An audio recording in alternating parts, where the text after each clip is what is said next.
Et on se retrouve donc pour cette revue de presse de l'économie.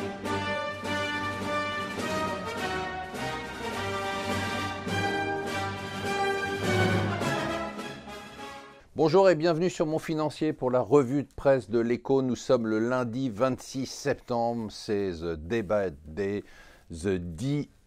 C'est dans ces moments-là que j'aimerais être plus jeune, pouvoir me lever à 4 h du matin, regarder le débat, me recoucher ensuite et avoir quand même la pêche pour passer une journée normale. Mais j'y arriverai pas, donc je vais attendre demain les commentaires, pouvoir le regarder en replay.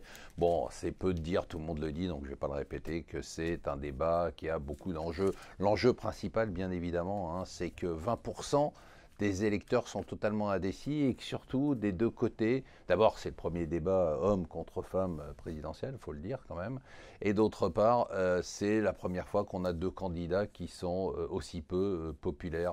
En parlant de candidats qui n'est pas populaire, eh bien ce week-end, c'est le patron du Labour, Jeremy Corbyn, qui a été élu avec 62% des voix. Ça veut dire que le Labour n'est pas prêt de retourner au pouvoir, tant il est divisé entre cette gauche de Corbyn, qui est un peu une gauche à la française, à la Mélenchon ou à la Hamon, et de l'autre côté, les ex-Blairistes, qui ne sont même pas allés au combat. Il n'y avait vraiment pas de candidat.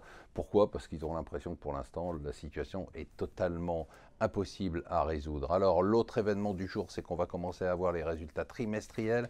Les résultats trimestriels aux États-Unis, alors c'est quand même intéressant ce que dit le Financial Times. Le Financial Times nous dit que c'est la 6e baisse consécutive des profits des entreprises américaines. C'est quand même important. D'un autre côté, les indices sont au plus haut, c'est-à-dire que globalement, il y a on le sait, depuis un moment, il y a un fossé entre la réalité des fondamentaux des entreprises américaines, dont les profits sont en baisse pour le 6e trimestre consécutif, je le répète, et de l'autre côté, les indices boursiers qui sont au plus haut. Voilà, la raison, vous la connaissez, on vous le dit presque tous les jours, ce sont les banques centrales. En parlant d'entreprises qui ont des résultats décevants, c'est Twitter.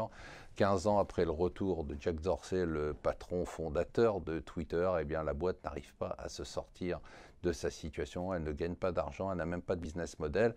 Et finalement, on apprend quand même qu'il y a des gens qui seraient intéressés à le racheter. C'est le seul salut de cette entreprise. On parle quand même de Salesforce ou Google. Pourquoi des boîtes comme ça rachèteraient Twitter ?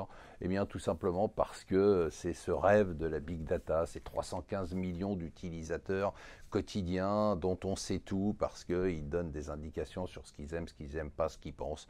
Bon, à force d'avoir des gens qui se battent pour savoir ce que je pense, ce que j'achète ou ce que je mange, je me demande vraiment si tout ça a un peu de valeur. Voilà, et ce geste quotidien, un petit sourire à la fin, faites attention, choisissez bien vos déodorants. Il paraît qu'une partie des déodorants est cancérigène, mais surtout n'arrêtez pas d'en mettre parce que ça deviendrait intenable dans les bureaux. Voilà, restez avec nous sur Mon Financier.